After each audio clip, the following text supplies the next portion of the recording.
This podcast is brought to you by the Deluxe Edition Network.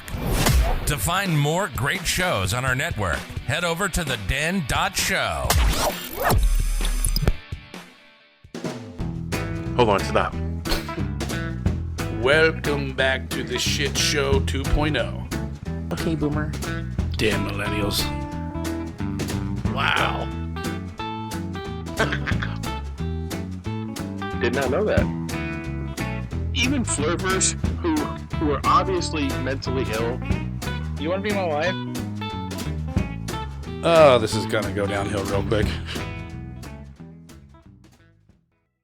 What is going on, and welcome to Take on the World with Lexi and Don. Podcast Therapy Dog and Mike D. John could not join us today because he is a bum. He's a little bitch. Little bitch. Little bitch. We're still going to miss him. That's why we are, I am drinking this JB for Johnny Boy. Johnny Boy. You got a happy there. I have a apple pie mash. I have not tasted it yet, so I don't know where I'm going with it. This is delicious. It could go in a sink. Who knows? Go in my belly. Sour, Okay. but it's not bad. You want to taste it? Yeah, your face is telling me that I shouldn't, but Oh, like that. just a little girl IPA drinker is drinking another IPA, and she's just holding back her bar. Yeah, I'll have another one. Oh, it's so good. Oh, you sure you like that, sweetie? Yeah. I'm like, I am wearing our Deluxe Edition Network t-shirt. I actually am too. You don't have to take everything off and show us. Okay. No, you don't. Okay, go ahead. There we go. There it is. Deluxe Edition Network. We are on the Deluxe Edition Network. What is this month's podcast? I think it's Horsing Around. Wow, I forgot. Oh. Well, if you go on the den.show, they have a spotlight podcast, and for January, I think it is Horsing Around. Or All I know is I searched den.show and it came up with Dragon's Den, and I have no idea what that is. the den. Yeah. Dot show. Boom. That's it. Horsing Around. There you go. You got it. Yeah, I don't know why I forgot it because I listened to that podcast and I kind of like it. It's very similar to us. Yeah. I mean, maybe not topic wise, but format. Sure. They're just being themselves. It's a good format. And talking like dudes talk. So shout out to them and Deluxe Edition Network. It is January. January 8th. We took a couple weeks off. Did we? We did not post for 2 weeks. Okay, but the last one we posted was the 12 movies of Christmas. Right, and it was the bomb. It was a pretty good one. I actually got a lot of good feedback on that one, so thank you for everybody who commented. Yeah. And feel free to subscribe and comment. Do all that fun stuff right below. Also, feel free to never disagree with me. I'm always right. Well, except when I'm right and you're wrong. It doesn't happen very often. So, a while back, I had an idea for a show, and I wanted to do Pennsylvania serial killers. Right. So I started doing some research to get some stuff ready for the new year, and I was going through, and while this is not technically a Pennsylvania serial killer, it is a serial killer with a Pennsylvania connection. Yes. He is known as the first serial killer in America. We'll just take everybody back to the year 1893. Actually, his mayhem started before that. It's true, it did. But that's when his big stuff started. Yeah, big stuff. All like everything, like the Everything bulk of it was climaxed then. 1893. This is H.H. Holmes. Holmes. Holmes. Oh. like probably how Moriarty talks to Yeah. Sherlock Holmes. Holmes. No, we're not related. So, H.H. Holmes was sometimes called America's first serial killer. He was a medical student and briefly practiced as a doctor in Pennsylvania. Pennsylvania connection.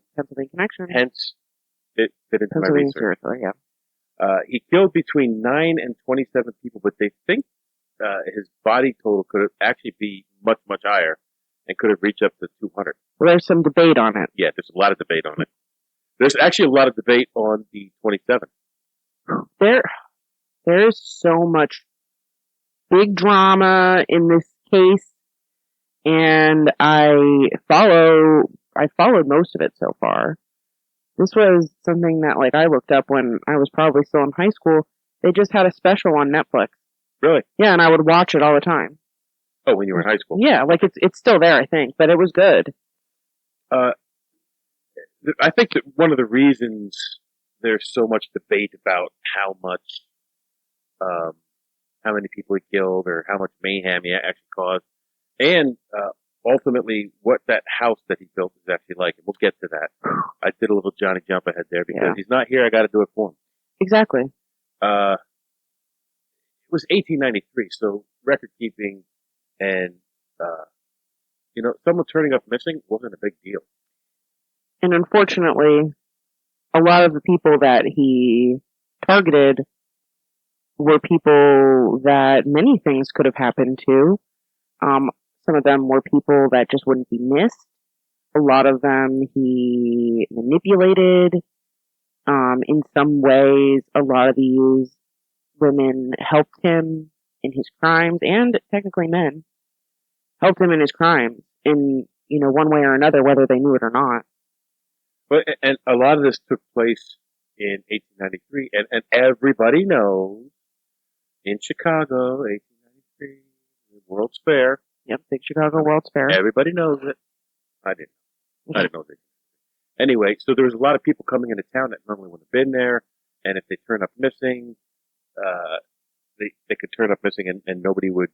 It's just such a big event. There's so many people. It's in Chicago. They're showing off like all this big like technology and stuff that's new for the time. It's just like someplace that if somebody disappeared there, well, like Burning Man. What World's Fair was it when we did Edison, where they did the light thing? Was that the same year? I feel like we talked about it because it was in Chicago as well, wasn't it? Mm-mm. I thought it was. Anyway, maybe it was. This guy went on to build this what they called the murder hotel, and he could use his medical expertise to easily kill and dispose of victims. And they say yes, Chicago World's Fair, 1893. So yeah, see how it connects. I was pretty sure that we talked about that. Yeah, that we mentioned it or something, or afterwards I said something. He was eventually hung for his crimes in 1896. Or was he? Oh, is there some conspiratorial? Yes. Okay. That I didn't see, so Lexi got something up on me. It's just because I watch an insane amount of documentary type videos on YouTube, and I watch the History Channel. Like I am always going on and searching serial killer documentary just to see what's new, what pops up. So there is some drama. There's a lot more drama than what a lot of people might have thought, because it continued well after he had passed. Okay. So let's go back and start from the beginning. He was born Herman Webster Mudgett. I would kill people if that were my name too. In 1861 in New Hampshire. So, I want to interject something really here. Go ahead. This is like if I just started murdering people in 2 years. Yeah. Literally, this is a guy who's pretty much the same age as me. So it's like, whenever I think about these things, like for instance, like Jack the Ripper, I always think of it as somebody who's, just well beyond their years. Like, how do you not get caught? You have to have some sort of top-notch intelligence. I mean, not necessarily then, but I think for how big the cases are, you kind of need to have more intelligence than that. So, like, a lot of these people, I just don't think, like, oh, it's just, like a young guy. And I guess this is, half of his life expectancy in the 1800s. So, Yeah. he is kind of, I guess, an old man. From an early age, he cultivated an obsession with death and fascination with human skeletons. This obsession is probably what led him to become pursue a career in medicine. So he grew up with this obsession. Right. He decided, I can see bones and guts if I go to med school. Exactly. And that's terrifying. So he graduated high school at the age of 16. Smart man. In some regards. Or maybe just things were different back then. I don't know. Maybe they just didn't have as much school. I thought I remembered somewhere that he was like, not that he was like lackluster, but he just, like for the things that he did, he like wasn't as smart as you would think he is, which kind of makes sense, like looking through to other stuff. Well, they don't say anything about his grades. They don't say anything about being picked on. They don't say anything about him being sickly. Right, and I'm wondering if maybe we didn't there is not a lot of the information, and maybe that's why, like, in my brain, I'm like, I thought it, like, for some reason I just thought he was kind of dumb. And maybe it's also because I know how this ends, like how this turns out, and I just think that he was dumb for his actions. So, that could also be permeating. So, he studied medicine in a small school in Vermont before being accepted to University of Michigan Medical School. While he was enrolled in medical school, Holmes stole cadavers from the laboratory, burned and disfigured them. Then he planted bodies to make it look like they were killed as an accident. He did this, and this is kind of where his main crimes. Yeah. I mean, murder is horrible, but the main thing everything he did was about fraud. Yes, like that's what I was just about to say. It's like his prevailing MO. Like there's always something about getting more money, about like he did so much insurance fraud, it's disgusting. Yeah, I know. Like, and it was probably easier to do back then. Absolutely. So what he would do is he would take out an insurance policy on these people before planting the bodies. And then when the bodies were discovered, he'd collect the insurance. Right. And I guess because record keeping isn't what it is now, you don't have the digital age where I can look down and see how many times you've collected insurance money. Right. And I don't know how much these insurance companies communicated with each other. And also, I mean, I guess it's true in most cases in these times, like they did have pretty good death records, but I feel like they probably still weren't as good as they should have been if you're getting away with this much, insurance fraud. Yeah. They couldn't have been, taking a lot of care to see like, oh, did this person, and I mean, they didn't have computers. So maybe this person died someplace else. Right. I happened to seeing the county archive in the county I work. Yes. And I've seen the old books, the birth and death record books that they have to keep forever. Right. And they're these big leather-bound books. And if you want to find information, you have to page through these volumes and volumes of huge leather-bound books. And I really can't.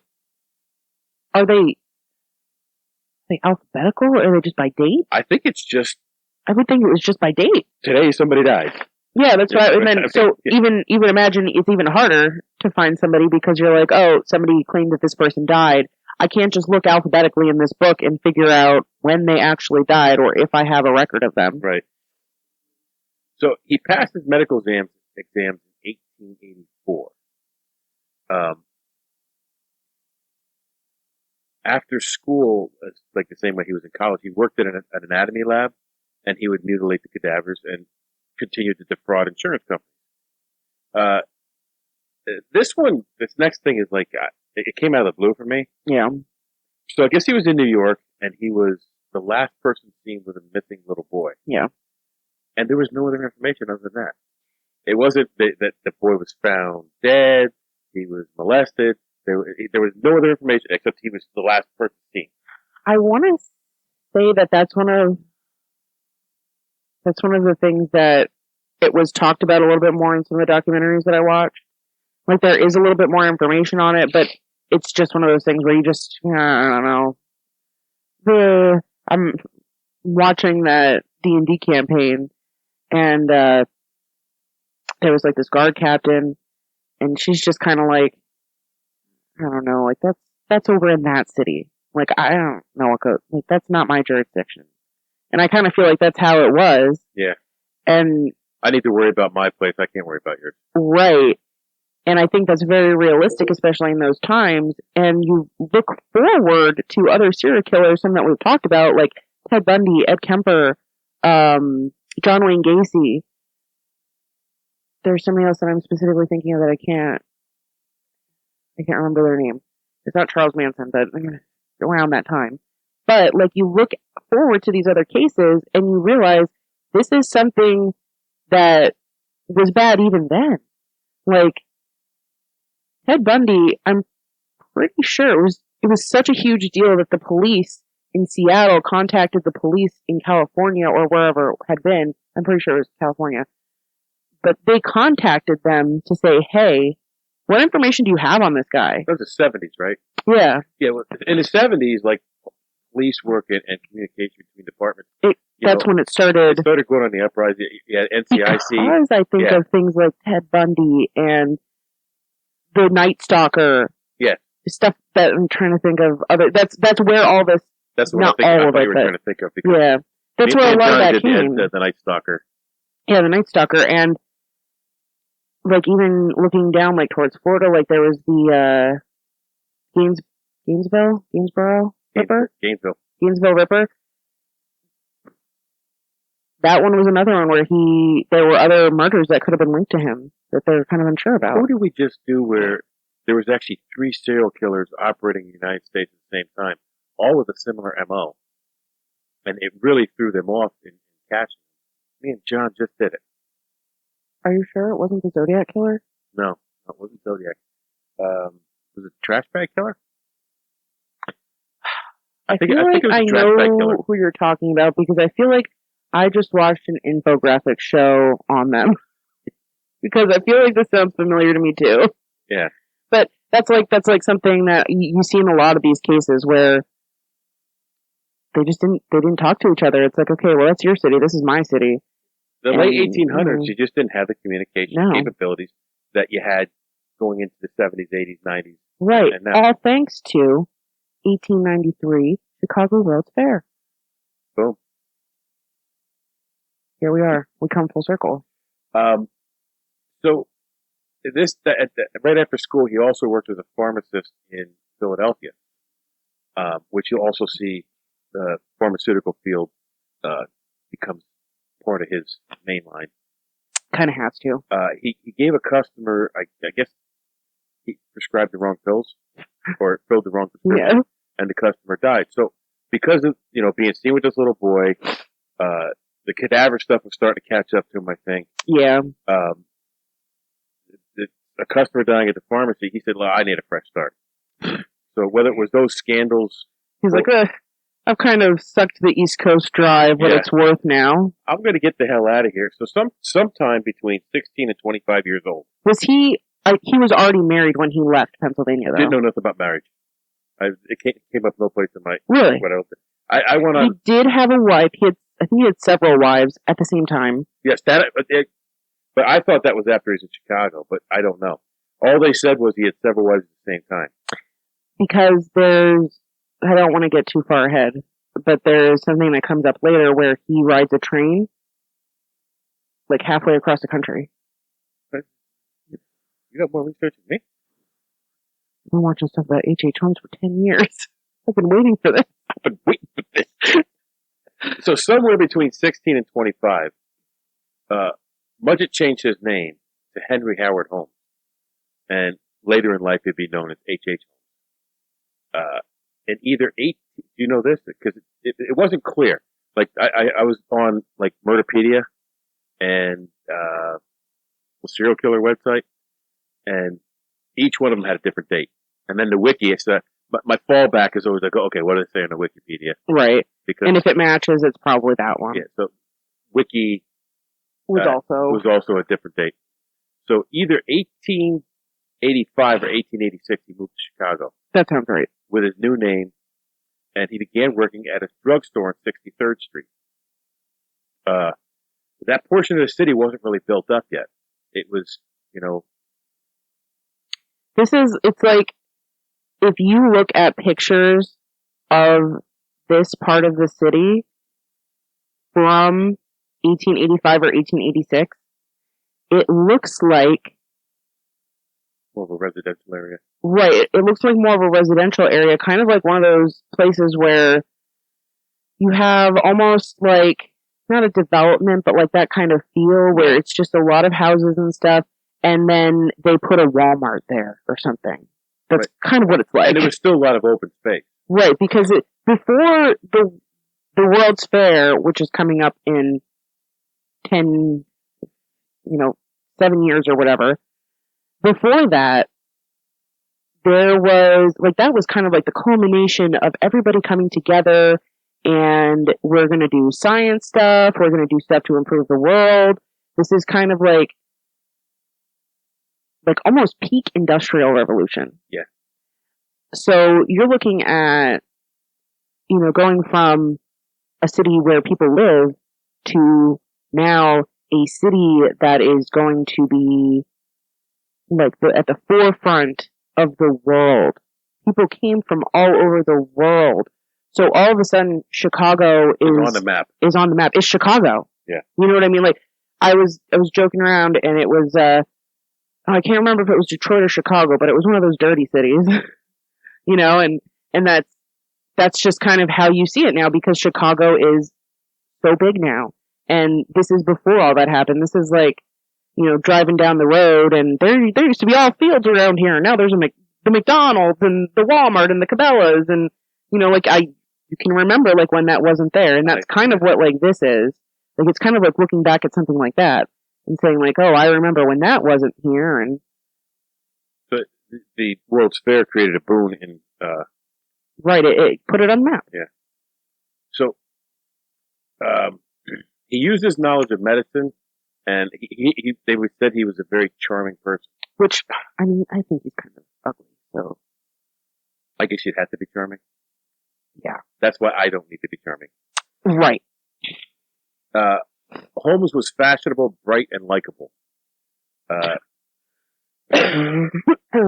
In fact, he was so likable at one point in his life, he was married to 3 unknowing women at once. I cannot wait until we get to the part that you don't have any research on, because it is one of the biggest mysteries in this case. I can't believe that it wasn't anywhere. Oh, did you see that huge fucking spider? Yeah. I'm not afraid of spiders. They don't bother me. I mean, I guess he's not huge. He's kind of tiny, but he's shiny, and he's walking weird. Like, just walk forward, bro. Don't crab walk. I think that's weird. Well, he's got crab walking legs, so. Yeah, but I just don't like that, Like, he's fine if he's just walking around. I just don't like when he does the sideways thing. Where is he? I can't see him. He's right by the LG. Oh, there he is. Yeah. Hey, buddy. Mr. Spider, sir. You won't go away, buddy? So he's working at this drugstore. The owner of the drugstore passes away. And his wife took over the responsibility of the store. However, Holmes convinced the widow to let him buy let him buy the store. After he bought the store, the widow went missing and was never seen again. Surprise, surprise, surprise. But don't worry, because she moved to California, and people who go to California never come back. Right. Yeah, so she moved to California, but they never did verify that she moved to California. And I think it's really important to let everybody know that the only reason that somebody like H.H. Holmes could exist is because cell phones didn't exist. Phones barely existed at this point in time. Like, you could not get away with this now. Well, from watching Chicago PD that they have pods all over the city. They do. And they're just cameras all over the city. Everywhere. And every time something happens, they say, "Gotta check the pods." Well, this is the thing, and that's what's so interesting is people still try to do stuff like this. Like, yeah, everybody's got a Ring doorbell or a. But I mean, like everybody, like people will still try to get away with this stuff. Like if you look at some things that have happened like the past 10 years, it's like, bro, that's not going to work. We've had cell phones for at least 15 years. Well, they still haven't gotten Bigfoot on a good picture, so. There might be a reason, but I don't know. I can't say. So after becoming the owner of the pharmacy, he decided to purchase the land across the street. So there's a big hunk of land across the street, almost a full city block. He planned to build this building with storefronts on the street level and apartments on the third floor and all kinds of weird shit in the second floor. He began building the 3-story building. They said it was so large and unattractive and ugly. It spanned an entire city block and had nearly 100 rooms. Like the neighborhood, they thought it was like hideous. Yeah. But nobody cared at the time because all the people coming in for the World's Fair and the city had this tremendous growth at that time. And that's why the World's Fair came there. Right. And basically he was looking forward to saying, hey, if I build this room, I can rent these rooms out when people come into the city. He's thinking, oh shit, I'm going to make a fortune off of this. So the neighborhood started calling it the Castle. It turned out to be called later on the Murder Castle. Which, by the way, does not exist anymore. Okay, Lexi, jump ahead. I'm just saying, you can still visit where it was, but you cannot visit the Murder Castle. It's important to some people. It's in here. Okay. Blowing up my spot. I have a lot of other information. So during the construction, Holmes hired and fired several construction crews so that nobody would have a clear idea what he was doing. So, like, nobody knew what the crew before them did, and the crew after them had no idea. And so on and so forth until he built this monstrosity. Kind of reminds me of the Winchester House. Yes. And that's what, when I was looking at this, I'm thinking, damn. Yeah. Because there's some similarities. There is. Crazy is a similarity. Yeah. I think. So. Time frame? It's around the same time frame. Is it? I think so. Here's the thing with this, though. Because the way journalism was and still is the way it is, when they reported on this house, it's believed by some experts that a lot of it was sensationalized. And since we cannot go back and look at it, as Lexi has already told us, we don't really know. So these are some of the horrors that the second floor, mostly the second floor, and the basement held. The reason that we don't have any clear information is because pretty much every person that went into that building died. Well, the police, there is some stuff that was supposedly documented by the police when they went in to investigate the house. But most of that was in the basement. Not a lot of it was on the second floor. Yes. And there is a lot of dispute about if the house was actually as bad as it was. Right. Because nobody knows. Nobody knows. And the journalists did what they do. They sensationalized everything. Right. Because they were trying to sell papers. Exactly. So, the second floor is allegedly full of asphyxiation chambers where they had natural gas in the city. There were supposedly tubes running into these rooms. You get into the room, the door would close behind you, the gas would turn on, and you die. Supposedly there was mazes, hidden stairs, doors that open into brick walls, staircases that led to no place, which is made me think of the Winchester House. Yeah, that the doors to brick walls and the stairs to no place are what really got me there. Hinged walls and false partitions. There were some rooms that had 5 doors and some rooms that didn't have any doors. A secret airless chamber that was found underneath the floorboards. The walls were iron plated to stifle sound. So people who were living on the third floor didn't hear the screams. Holmes' own apartment had a trapdoor in the bedroom, or the bathroom. It opened to reveal a staircase that led to a windowless cubicle. In the cubicle, there is allegedly a large chute that was not used for laundry. Was not a laundry chute. The basement was designed as Holmes' own lab. It had a dissecting table, a stretching rack, a crematory. Sometimes he would send bodies down the chute to dissect them, strip them of flesh, and sell them as human skeletons to medical schools, which was actually something that happened a lot in those times. I actually saw a video, and it wasn't in the U.S., but it was in Great Britain, about people that with basically grave robbers. Yeah. And when they couldn't rob any more graves, they would just go kill people. Yeah. And strip their flesh and sell the bodies to the... Because it was such a high demand. Well, at the time, That's what I just did. Yeah. There's some static there. At the time, the medical schools just needed bodies. They didn't care where they came from. Needed bodies. They didn't care where they came from.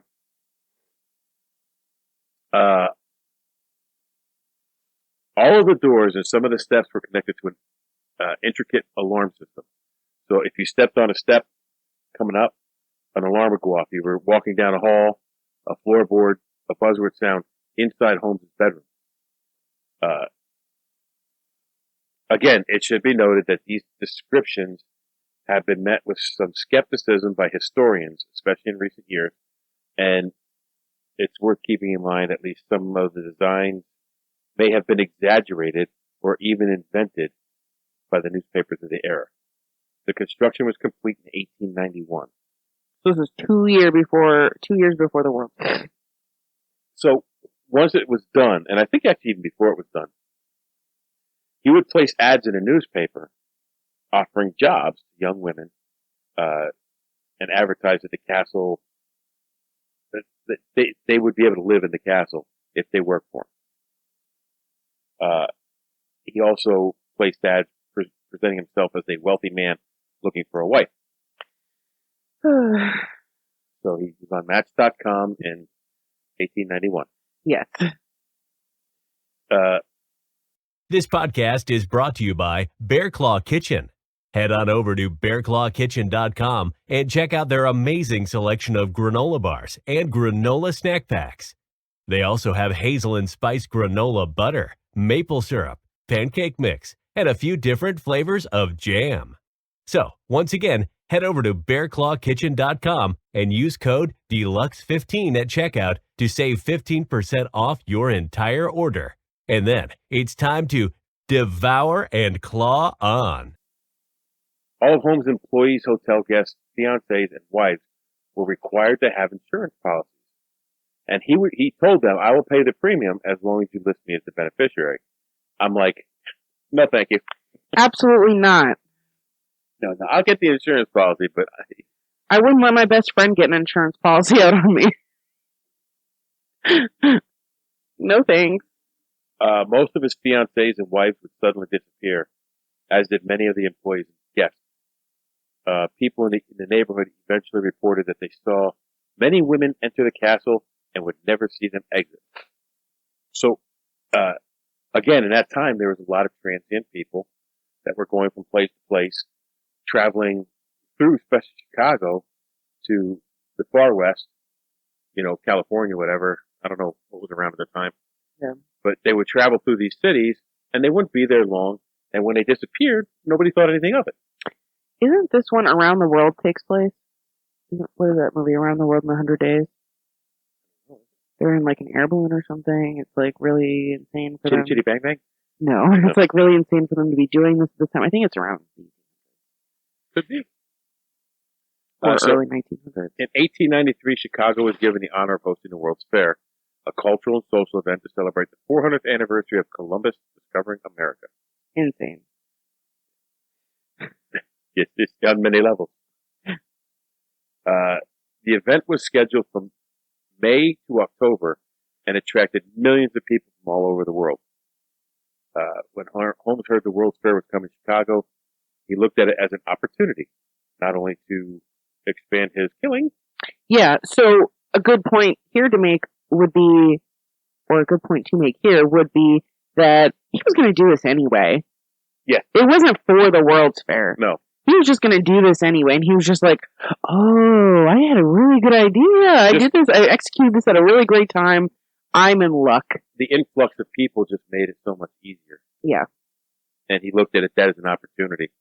Especially because, like we mentioned, this is people coming from all over the place. Right. So out-of-town visitors would be lured into the hotel, either with a cheap room or work while they were in town, whatever. Yep. And then it's just like, they would just disappear. You know, Johann left Germany and he's not back yet. Yeah. I don't know why. We can't talk to him.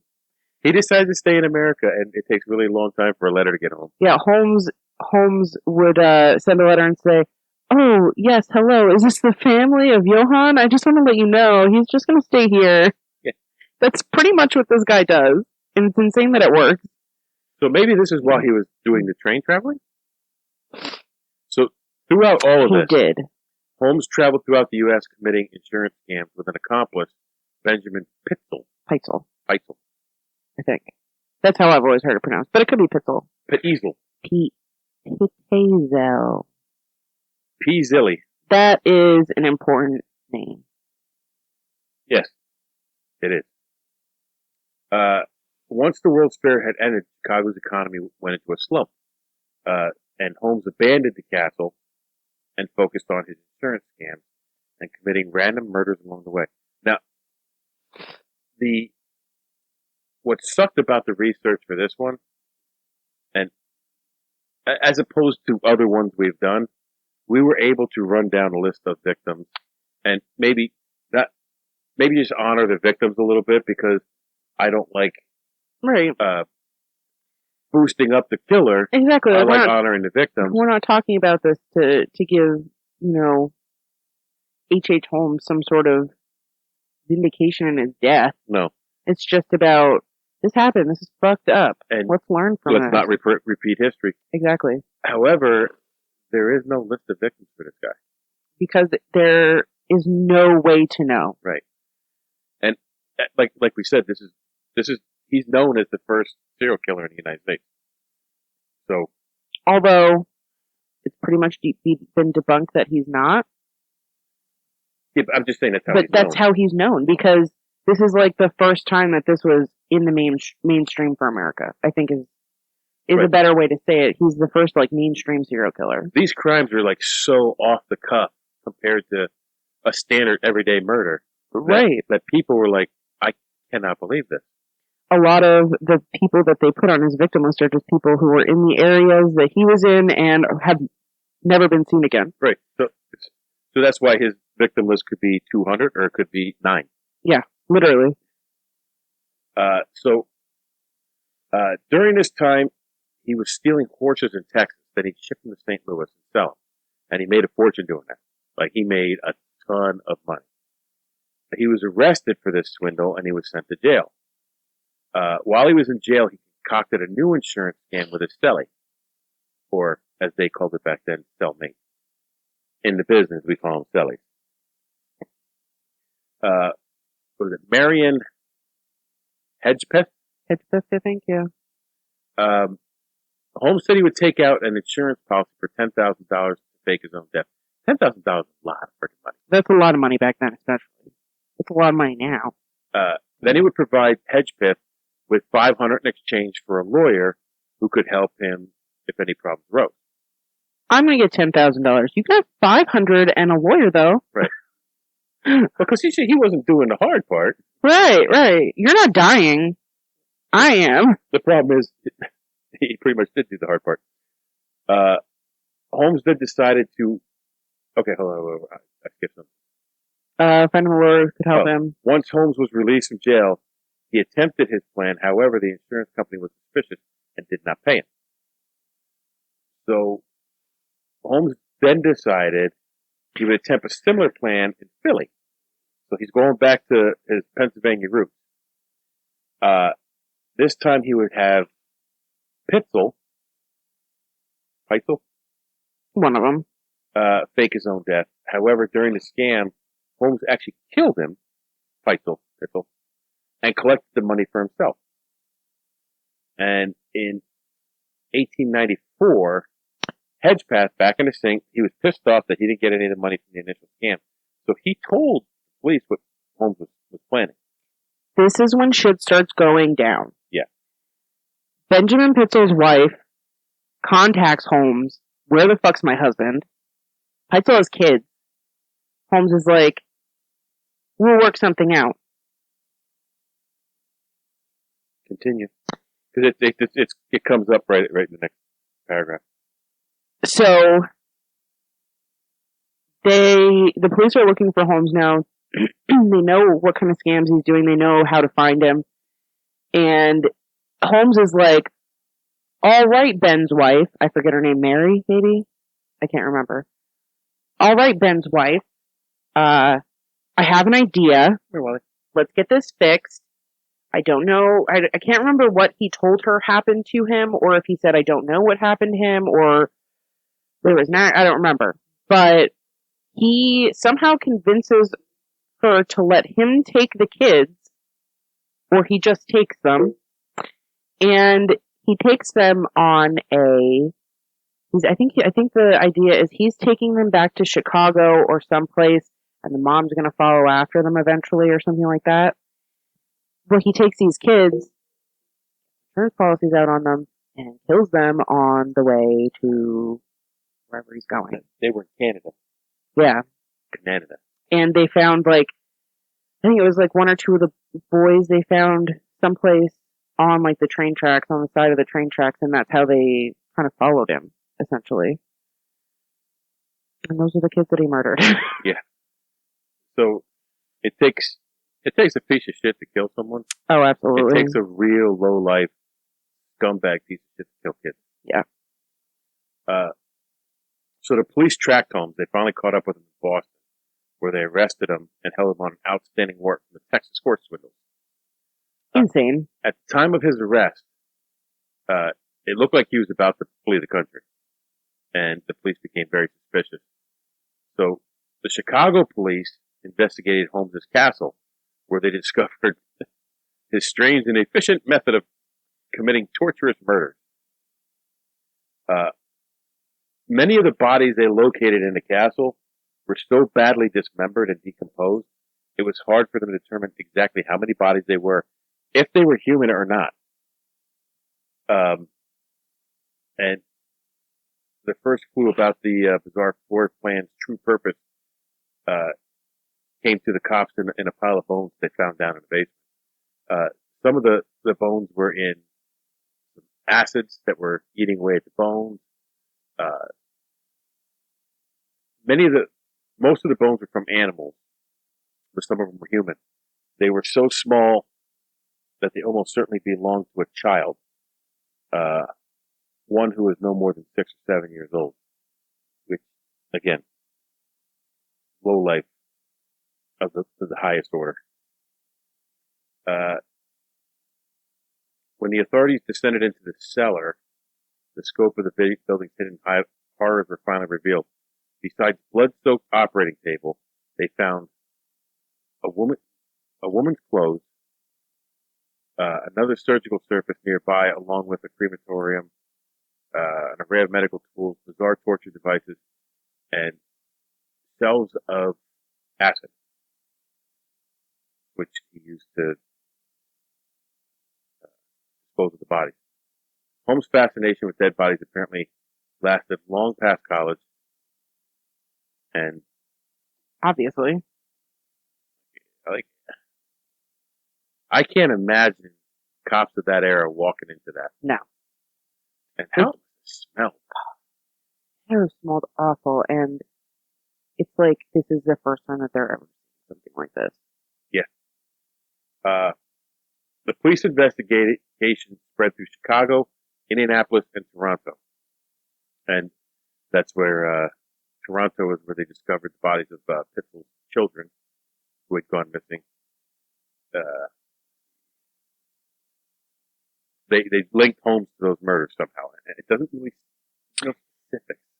So while they were traveling, Holmes would write letters back to the kid's mom, as if he was one of the daughters, I believe it was. It was if he was like one of the daughters, he would just like write these letters back to Holmes. So it was like, oh, like what's going on? Like, where are you guys? Like, da da da. And he would do this. So I think it was part of it was based on those letters as well. Okay. So while he was in jail, between a connection between him and at least one murder was revealed. Okay. There was a pile of financial charges.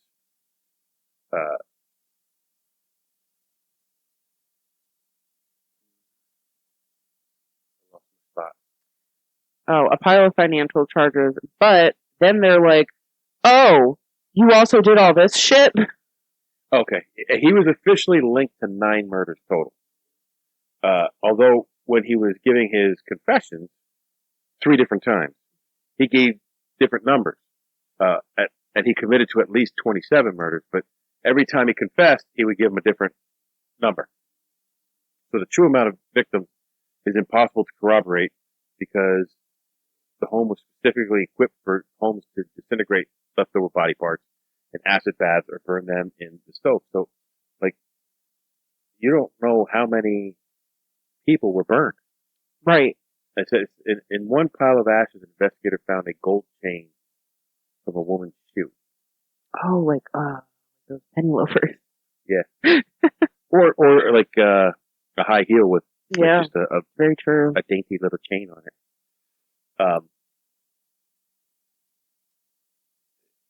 Through the investigation and missing person reports, it is believed Holmes is responsible for up to 200 murders. And that's probably also very similar to the way things are now, where it's like, hey, these people kind of went missing around the same time in the same place, so He maybe must it was be him. involved. Yeah, maybe it was him, because that's like the only person that we really know of that's doing this kind of stuff right now. So maybe it's him. And I'm sure that's part of it as well. So, unfortunately, because of the time period that it took place in, and the kind of like the circumstances around the situation, he's maybe being glorified. Yeah. To be honest. And that's the hardest part.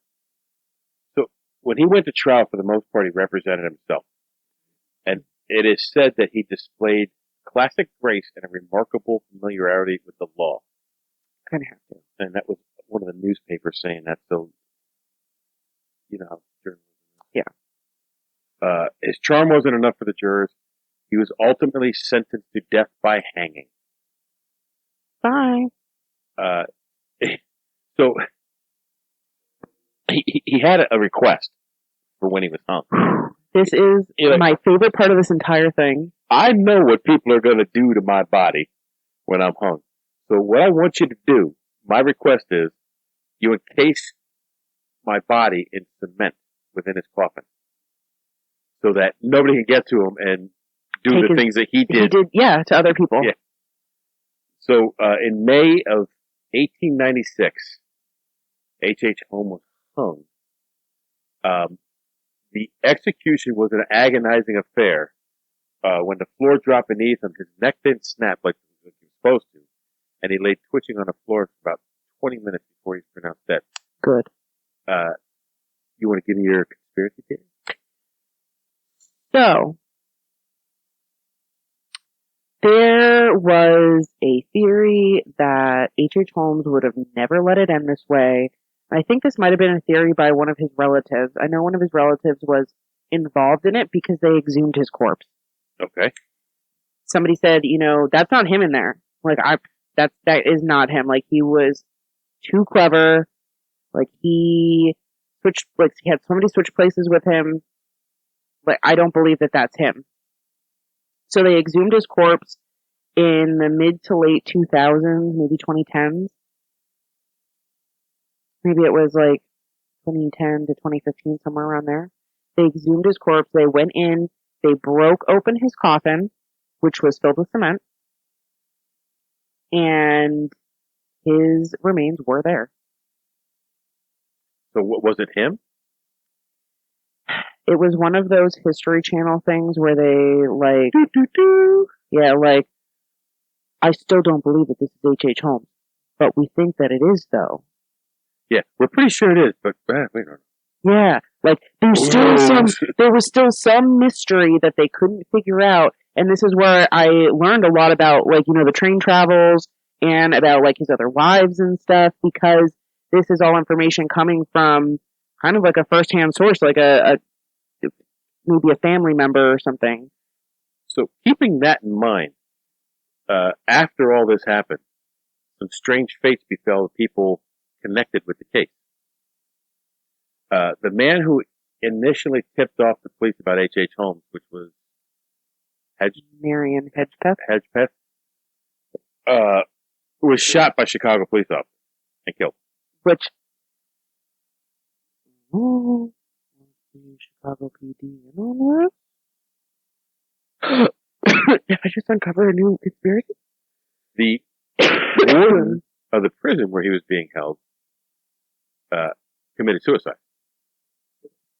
The district attorney who prosecuted the case, his house caught fire.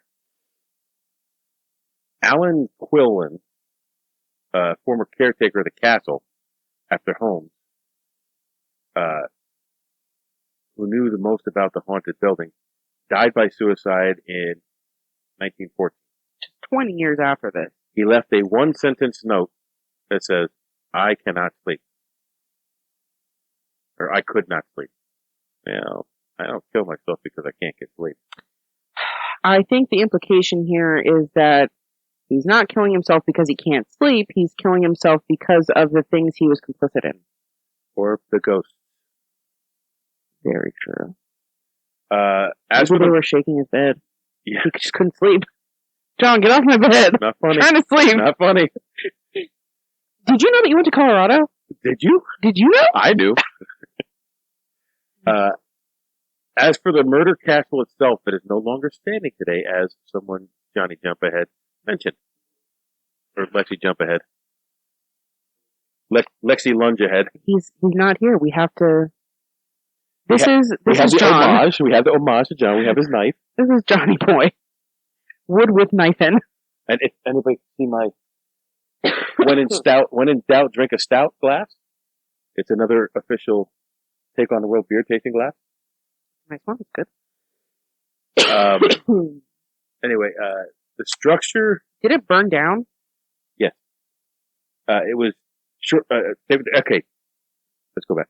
They decided they were going to make a attraction in Chicago, and named it Holmes Horror Castle. Guess So what? they did all this work to get it prepared for guests, and then it burned down to the ground To be fair, shortly after it's opened. if it was still open today, I would want to visit. I would. Absolutely, I would want to visit. I slept in the bed in the room that Lizzie Borden's mother was killed in.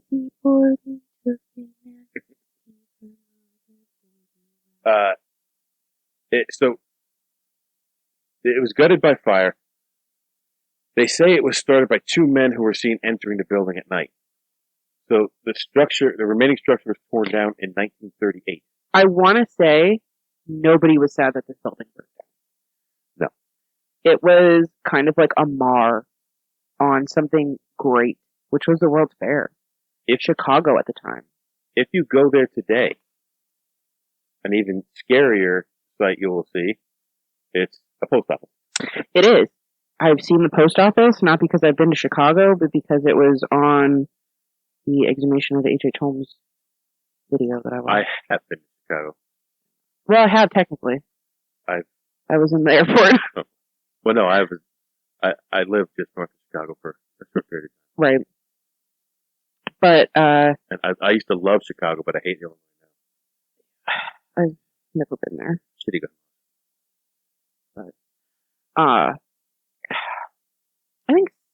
I'd like to go to Chicago someday just to be there, just to say I've been there, you know?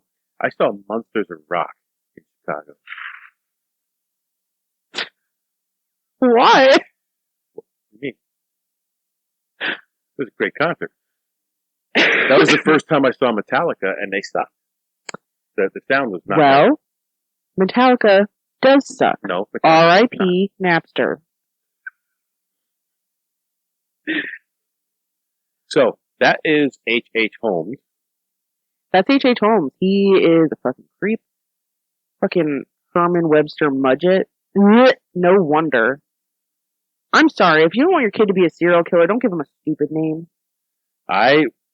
When we had children, we went back and forth about the names, and any name that you could rhyme with something, I would say, this is what the kids are going to do. This is what the kids are going to do. Yep. This is what the kids are. And we named Nathaniel, because everybody always shortens the name. And I didn't want him being stuck with Nate. We called him Nathan. Now he is. Mostly everybody calls him Nathan. He used to correct his soccer coach and tell the soccer Nathaniel. coach it's Nathaniel. He did that to a lot of people. And He was insistent on being called Nathaniel. and now he has friends that call him Nate. I call him So- I still call him Natey. But I do too. I still call him Natey. He's my baby boy. He's my baby brother.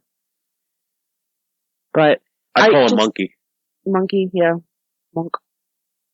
Electra would have been a great name. Imagine that. That was your mom's fault. She wouldn't let me do it. I know, but just imagine that. Electra could have gone either way. One I of the- could have been really cool or really awful. One of the greatest superheroes ever. Electra is pretty cool. We could have named you Electra Katana. Katana spelled Kitana. So, do you have anything else on this that I didn't cover? I'm trying to think. I think we covered pretty much everything. There was some stuff with, like, a lot of the women that he would marry and murder for their insurance money. Like, it was, I think he had 3 wives at one point, like, at the same time, all in different states. Like, there's not too much that we missed. I know that there were some, like, weird things that happened there, but it's been so long since I watched that video, since I watched that documentary. It is a very good documentary, and I'm pretty sure it's either called America's First Serial Killer, H.H. Holmes, or just H.H. Holmes documentary or docuseries or something like that. It's very, very good, and I highly recommend it. It's older, so, like, I mean, it's at least 11 years old now, for sure. So it's definitely something that, I don't know, maybe is a little dated now. And you can tell if you watch that documentary and then go back and watch the newer one where they exhume the corpse and everything. It is so easy to tell how much information they gained from that one to the other one, because the first one still talks about this.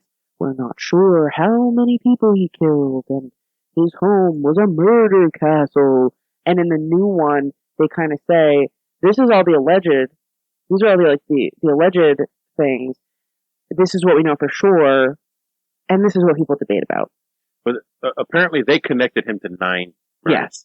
For sure, at least 9. And with the amount of, like, bones and skeletal remains that they found, you can probably guess that it's more.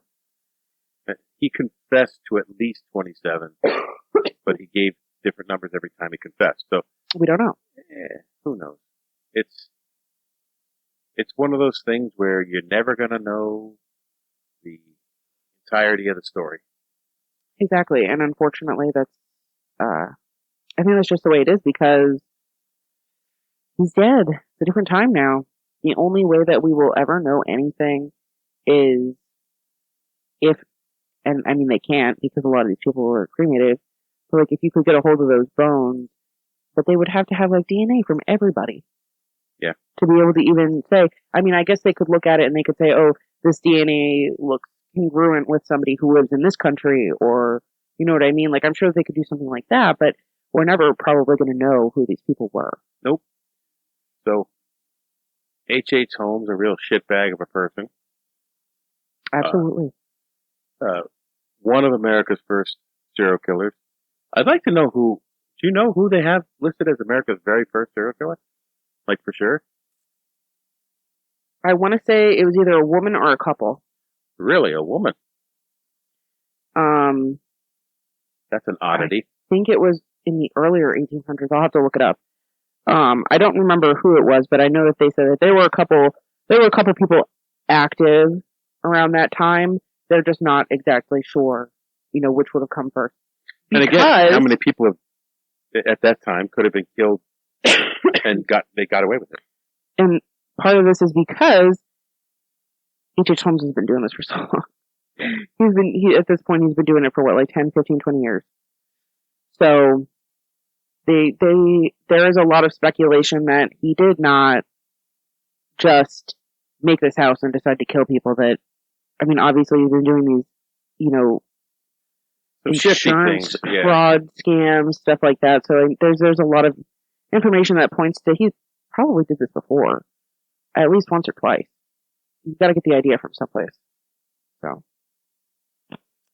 we took on H.H. Holmes, one of America's first serial killers. I think that he still deserves the title because he is the most known from the time period, regardless. I mean, if it's a woman, I think she deserves it. But if it's him, fine. Well, we'll have to look it up and find out for the next true crime. Yeah, maybe my next true crime will be America's first female serial killer. There you go. And I'm going to continue on the path of, I want to keep doing some more Pennsylvania serial killers. I also want to do the Shambo Tavern. Which is that? Right over here. It was way back in the day, travelers would come along and stop at this tavern and disappear. So Shambo? Shambo Tavern. Your mom actually interviewed the guy who wrote a book on it, and his short film based on it, has won awards at film festivals. Awesome. I don't know the guy's name off the top of my head. But we'll have more information about it. But I actually have him. He's like a friend on Facebook. Nice. So get some information. I'd love to try to get an interview with him because I figured out how to do that now. I just got to do it through my laptop or get another camera. But anyway, I want to do that. John knows the story of the Shambo Tavern, which was, when I pictured it in my mind, it's somewhere on the mountain between here and New England. Okay. That's where it was. Okay, but that makes sense. Yeah. But that's a cool thing. Yeah. So we have some cool stuff coming up at least, you know. And if there's something out there that you'd like us to try to talk about. If there is something that you are afraid to take on, please email your friendly neighborhood podcast. Take on the world 411 at gmail.com. Take on the world 411 at gmail.com. We will gladly take it on for you because I am telling you, our brains are just full of information. We know pretty much everything. Everything, yeah. I think if you ask us to do something, we'd be able to do it very easily. If I don't know it, it's because it doesn't exist. Exactly. So, we did all that. Now you go take on the world. Our podcasts exist because of listeners like you. To find other great shows, head over to the Den.show. Thanks for listening.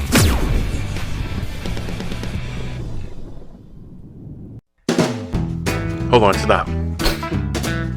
Welcome back to the Shit Show 2.0. Okay, Boomer. Damn millennials. Wow. Did not know that. Even flirters who are obviously mentally ill. You want to be my wife? Oh, this is gonna go downhill real quick.